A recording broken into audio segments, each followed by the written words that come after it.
Dando prosseguimento ao nosso estudo, né? Estamos estudando a carta aos Romanos e já estamos na lição 10, né? 10 lições.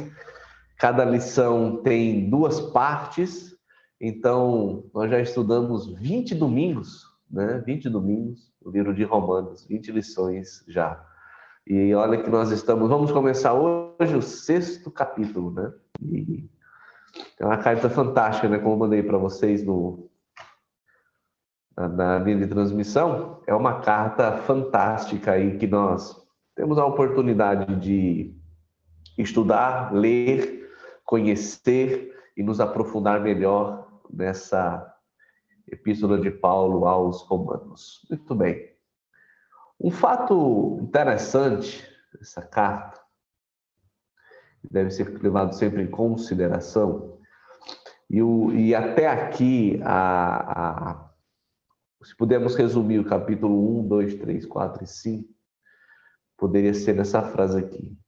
O evangelho da justificação recebida afirma que os nossos esforços morais não conseguem contribuir em nada para a nossa salvação. Ou seja, a nossa salvação ela não depende dos nossos esforços para sermos cristãos, de fato. Não depende do nosso esforço moral e nenhum outro tipo de esforço para nos tornarmos cristãos. É 100% e exclusivamente obra de Deus, que é aceita pela fé, né? E lendo alguns materiais, me parece que o cristianismo é a única... Cristianismo mesmo, sabe? O cristianismo que segue o evangelho, que tem várias vertentes. Mas o cristianismo é a única religião ou filosofia no mundo que detém essa ideia, essa linha de raciocínio, que não há nada para que você possa fazer a que você ganhe ou você mereça a salvação. Fazendo um estudo compartilhado ou comparado das religiões, vemos que nas religiões você tem que fazer alguma coisa, fazer algum processo de entrada, alguma coisa assim, até mesmo em algumas vertentes do cristianismo, que você tem que ser salvo fazendo isso ou agindo dessa forma ou procedendo, fazendo algum ritual, enfim, para que você comece ou seja salvo por determinada filosofia ou determinada religião. Então, se você é adepto ao cristianismo, ao evangelho, entende melhor a doutrina da justificação, entenda-se que é algo único no nosso mundo, e você está tendo a oportunidade de desfrutar algo que muitos gostariam de desfrutar e não conseguem. Muitos lutam para permanecer na sua religião, para permanecer na sua filosofia, ou para entrar numa filosofia, ou entrar numa religião. Muitos sofrem penitências por causa disso. Mas o evangelho é diferente. O evangelho é salvo pela graça, mediante a fé. E isso não vem de vós, é um presente, é uma dádiva de Deus para as nossas vidas. Então, surge a pergunta. Que diremos então? Perante tudo isso, perante a linha de raciocínio de Romanos 1 a 5 até aqui, que diremos então? Continuaremos pecando para que a graça aumente? Essa é uma pergunta retórica do apóstolo Paulo, a qual ele questiona e talvez tenta entrar na mente dos seus leitores que poderiam fazer essa pergunta assim, né? Então, quer dizer que eu posso pecar à vontade, se a salvação é pela graça e a permanência dela também é um presente de Deus, então eu posso pecar à vontade, não ter moral nenhuma, se não é pela moral que eu consigo o cristianismo, eu consigo a salvação pela fé.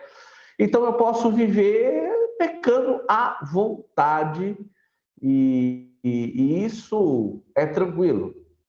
E essa pergunta ainda tem um outro aspecto um pouco mais profundo. Então quer dizer que eu posso pecar e quanto mais eu peco, mais graça eu tenho? É uma pergunta até um tanto lógica. Então, se Deus derramou graça em nossas vidas, derramou a salvação, e é um presente, e aonde abundou o pecado, superabundou a graça de Deus, ou seja, quando temos mais graça do que pecado, então quanto mais eu peco, mais graça eu tenho. E essa graça abundante na minha vida, esse perdão de Deus na minha vida é abundante. Então, eu tenho uma certa, vou usar um termo aqui que não deve ser usado, mas uma certa liberdade para pecar, então.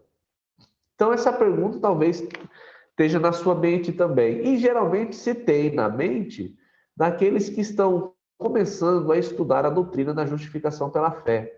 Então, quer dizer que eu posso pecar à vontade, então, porque foram doutrinadas e cresceram na sua fé, achando que, ou sendo ensinado que o pecado ou a salvação vem através de um estilo de vida correto, um estilo de vida moral, e a partir daí, desse estilo de vida correto e moral, eu conquisto a salvação em Cristo. Né? Eu tenho que obedecer para conquistar. Muitos cristãos, até inclusive eu tive essa experiência pessoal, de crescer num evangelho assim, né? Que a salvação depende dos seus esforços morais. E quando você escuta uma doutrina da justificação pela fé, que é a doutrina bíblica, e o que é que nós estamos aprendendo de Romanos 1, 2, 3, 4, 5, então quer dizer que eu posso pecar à vontade, então. Eu vou ser salvo mesmo? Estou salvo mesmo? Então vou pecar à vontade. A resposta de Paulo quanto a essa pergunta surge no próximo versículo. De maneira nenhuma, ou seja, de forma alguma. Se Paulo fosse nordestino, sertanejo, talvez ele colocaria esse versículo dessa forma. Tá doido, é? Né? Tá doido, é? Ou seja, não, de forma alguma, ou seja, de maneira nenhuma. Ou seja, isso é tirado toda e qualquer possibilidade. Por quê? Nós, os que morremos para o pecado, como podemos continuar vivendo nele? E essa é a linha de raciocínio de apóstolo Paulo. De forma alguma, não tem como, depois de você experimentar essa graça de Deus, continuar vivendo no pecado. Então, eu quero deixar que você entenda bem que agora ele começa a trazer um novo, vamos dizer assim, uma nova forma, vamos dizer, um novo assunto dentro da doutrina da justificação, que é a doutrina da nossa união com Cristo. Então, acompanhe comigo um raciocínio até aqui. Dos capítulos 1 até o capítulo 5, explicam o que Deus realizou em nosso favor no Evangelho. Então, 1, 2, 3, 4, 5, tudo aquilo que Deus fez por nós, a justificação e vários textos e tal, mostrando o que Deus fez por nós. E agora, do capítulo 6 até o capítulo 8, explicam o que realizará, o que Deus realizará em nós por meio do Evangelho. Então, entenda-se essa parte da carta como uma mudança de visão. Do 1 ao 5 é o que Deus está fazendo por nós ou para nós, né? E agora, o que Deus vai fazer por nós por meio do Evangelho? O que o Evangelho causa em nossas vidas? Capítulo 1 ao 5, o que o Evangelho é, o que ele faz nas nossas vidas. E agora, do 6 ao 8, o que ele causa em nossas vidas. A partir do momento que nós aceitamos e confiamos em Cristo como nosso Salvador, há uma mudança radical na nossa vida. E a partir do capítulo 6 até o 8, a gente vai entender que mudança radical é essa, tá? Então, eu queria que você começasse a entender isso. 1 a 5, mas o que Deus fez em nosso favor por causa do Evangelho e tal. E agora, o que Deus faz em nós? Algo mais pessoal, mais em mim, e as mudanças que o Evangelho proporciona naqueles que o aceitam pela fé. Então, essa resposta: de maneira nenhuma, nós os que morremos para o pecado, como podemos continuar vivendo nele? E esse termo, morrer para o pecado, o que esse versículo quer dizer para morrer para o pecado? A gente vai fazer uma gincanazinha, não precisa ser uma gincana, mas um quizzinhozinho. Eu sei que é à noite o horário da gincana, mas vou fazer agora de manhã também, para deixar o estudo um pouco mais dinâmico. Há algumas ideias que surgem desse versículo, né?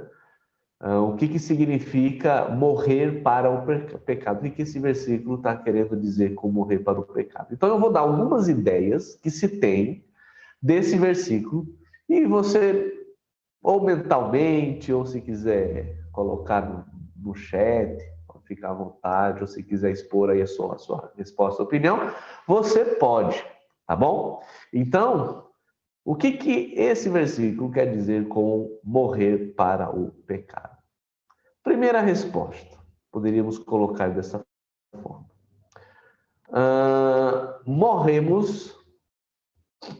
Morremos para o pecado quer dizer que não queremos mais pecar. O pecado não tem mais poder ou influência sobre nós. O que você acha dessa resposta? Será que é isso mesmo? Morrer para o pecado significa isso mesmo? Que não queremos mais pecar e o pecado não tem mais poder ou influência de nós, estamos livres do pecado? Será que é isso que quer dizer? De forma alguma. Não é isso que o texto está querendo dizer. Por quê? Se esse significado fosse verdadeiro, né, Paulo ele não precisaria ter escrito, depois a gente vai ver no versículo capítulo 7, sobre a luta interna que o cristão tem devido ao pecado. Então, de fato, nós não queremos mais pecar, ou seja, a gente pensa em não pecar mais, a gente não quer mais pecar. Mas tem em nós um certo, vamos dizer assim, a gente tem sim em nós um pecado, tem uma certa influência e a gente tem uma luta, porque aquilo que eu quero fazer, esse eu não faço, o que eu não quero, esse eu faço e tal. Então, não quer dizer isso, morrer para o pecado não quer dizer isso. Segunda afirmação: morremos para o pecado significa que não devemos mais pecar. O pecado é inadequado para o cristão. Você acha essa afirmação uma afirmação de acordo com o versículo? E aí? Você acha que é isso mesmo que significa morrer para o pecado? O pecado agora é inadequado para o cristão e nós não devemos mais pecar. Vamos ver se é isso mesmo a resposta. Não é essa a resposta. Mas, pastor, e não é o pecado, não é inadequado? É inadequado, sim, com certeza. E a gente não deve pecar? Com certeza não deve mais pecar. Mas você precisa prestar bem atenção nesse versículo, porque Paulo diz que nós já morremos para o pecado e que não devemos morrer para o pecado. Então, nesse versículo, especificamente, Paulo está dizendo: nós já morremos.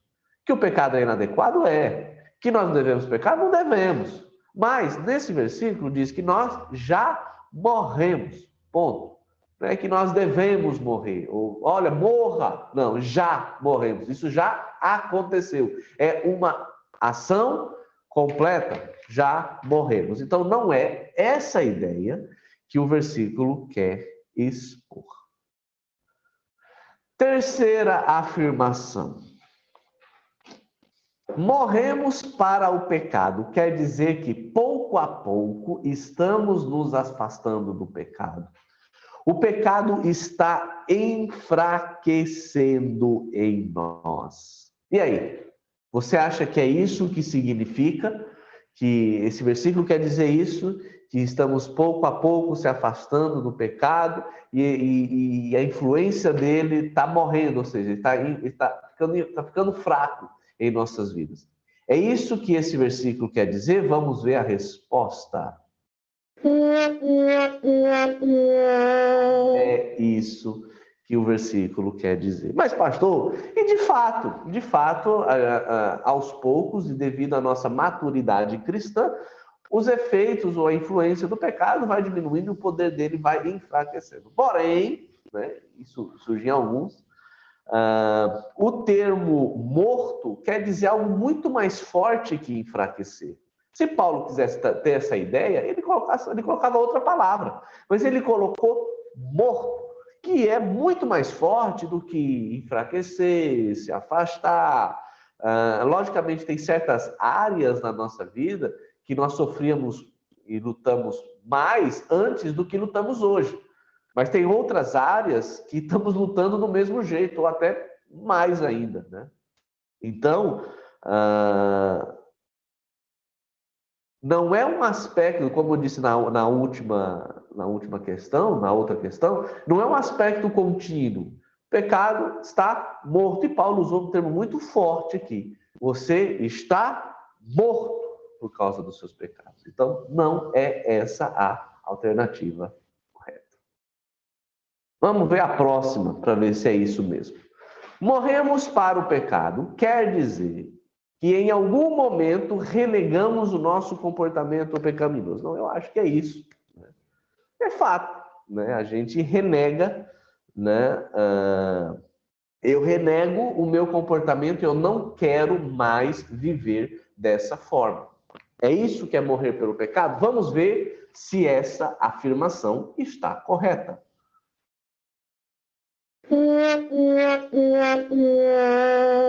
Pastor, não é de fato, em algum momento da nossa vida, nós renegamos e condenamos o nosso próprio comportamento pecaminoso. Mas não é isso que o versículo quer dizer, né? Porque a morte é o resultado da nossa união com Cristo. É o resultado de algo feito por nós, e não é algo que nós fazemos. Se eu achar que o versículo está querendo dizer isso aí, então eu que matei, né? A minha natureza pecaminosa ou o meu estilo de vida. Mas não fui eu que fiz. Foi Cristo que fez por mim, né? Então, apesar de que a gente renega o comportamento, a gente renega e em algum momento da nossa vida a gente entende que isso é errado. Mas não é isso que o versículo quer dizer. Porque se fosse assim, nós mataríamos o pecado e não estamos mortos. Né? Não foi um resultado de algo feito para nós, mas sim algo que nós fizemos. E não é isso o contexto que está querendo dizer. O contexto quer dizer que é o que Deus fez por nós. Vamos ver uma outra alternativa, uma outra ideia. Vamos lá. Morremos para o pecado quer dizer que no momento em que se torna cristão, você não está mais debaixo do reino, do poder do pecado. Será que é isso? Quando você se converte, você não está mais debaixo do poder e do reino?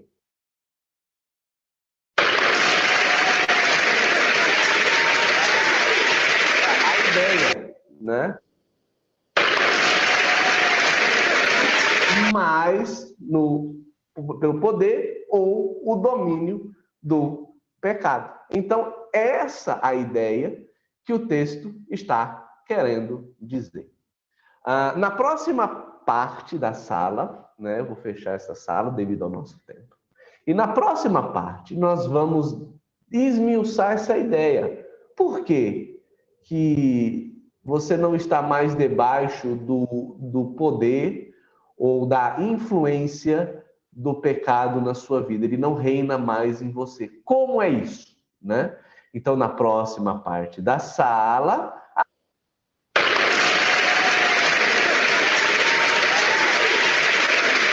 aguardo vocês daqui a pouco.